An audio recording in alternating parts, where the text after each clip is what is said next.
Hello. Well, I'm making this video because I was marking your activities and you had a few minor mistakes. I think that if I make a video with when I'm solving the activity, sorry, I think it will be easier for you to notice where you have a mistake, and probably it's something small, and maybe you will pick it up. If not, always you remember that you can always come to some class and I can explain again. I can even explain in Spanish. So I will go step by step, and I hope that you can follow me, and then it will be easier to understand what you did wrong or right. So let me start with the first step, and I think in this first step is where most of you had a mistake. So the first thing that I need to write down is the balance, the initial balance at the 1st of June 2020. So I will register the amount of assets that I have in here. I have 199,000, and in obligations, I have 200,000. And I need something else. I need to write down what is the initial balance for the asset or liability pension. So how do I calculate that? If you remember, you need to subtract this minus this, and it will tell you, this number will tell you that the initial balance is a liability of 1,000. This is because you have less assets than obligations. So you have more obligations, right? You have obligation is the amount of money that you are forced to pay to your employees. That's why it's called defined obligation, defined benefit. Sorry, defined benefit. It's the name of this method, right? So you are forced to pay them 200,000 and you only have 199,000. That's why the difference 1,000 it's a liability for the firm. So I am done with registering this. Then on the 2nd of June, what the company does is that they are going to pay to the fund, they are going to contribute. So I will write it in here, funding contribution, contribution on the 2nd of June. And this is a payment in cash. So the firm pays in cash to the fund manager, right? So it has an increase on assets because I paid 1,000. It's similar to this one. The only difference is that this happens at the beginning. Okay, I hope until there it is clear. So the next thing that I am going to do is to, I am done here. I am going to calculate the annual cost service. So the annual cost service, or I am going to account for the annual cost service. So the annual cost service in this case, it is 10,000, right? So it will be an expense in here, and it will increase the obligation. So now this cost service is something that I don't pay in cash, but instead, if it increases my obligation, it increases what I have to pay. So I am done with this line. Then again, something that it's a bit different in here, something that changes a little bit is the discount rate and the investment rate. And the discount rate and investment rate are used to remember the interest expense, to calculate the interest expense in 1 year, and the interest revenue. The only difference is that I think before we only had one that was the same, right? The same rate, we use it for investment and discount. But now we have two. So we're going to use the discount rate to recalculate the obligation. So we are going to use that in here. So it's going to be this percentage times the balance, the initial balance, 200,000. So it's 20,000, and that's my increase in obligation too, right?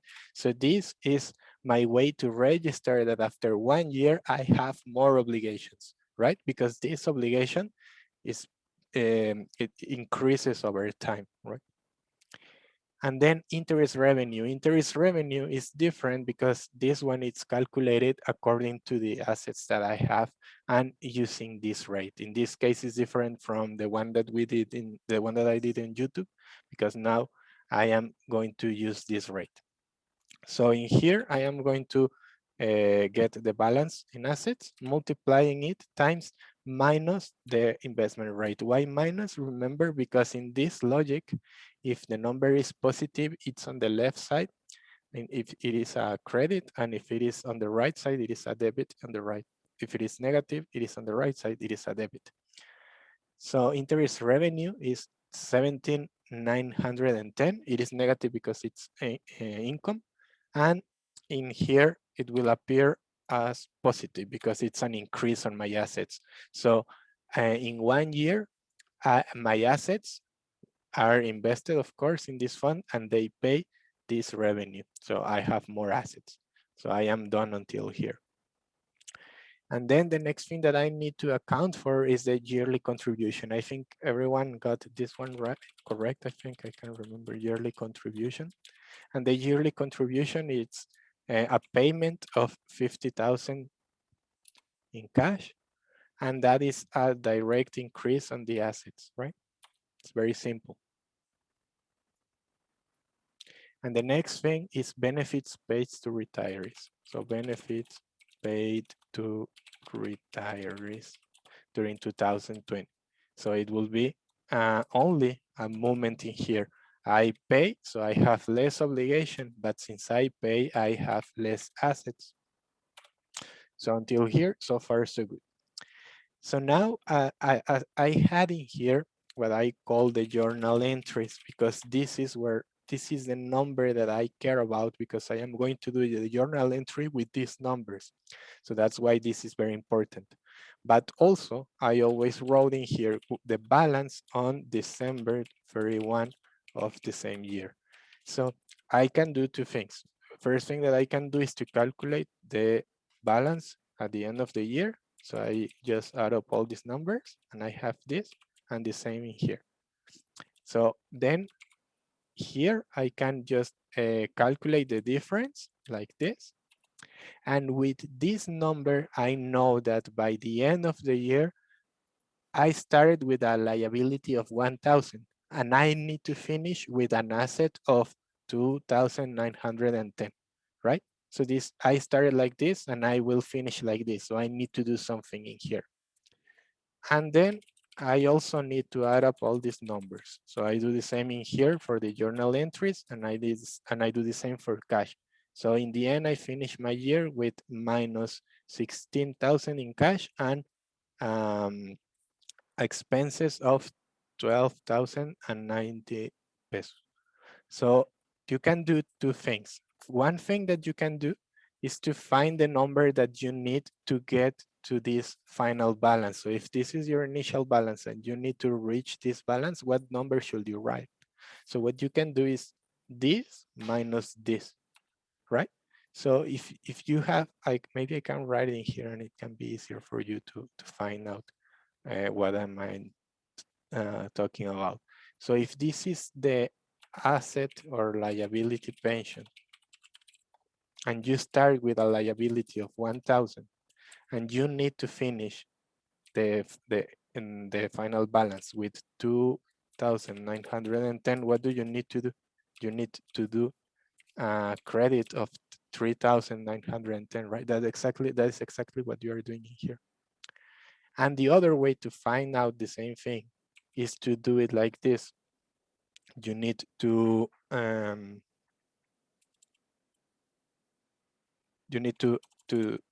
subtract minus this and then minus this again, and you should get the same number, okay? Because it's the difference, is what you need to balance the journal entry. Because the journal entry, without knowing these numbers, should look like this. It should look like expense, pension expense, and cash, right? So in pension expense, you have this number, 12,090, and in cash, you have 16,000. So you are missing something, right?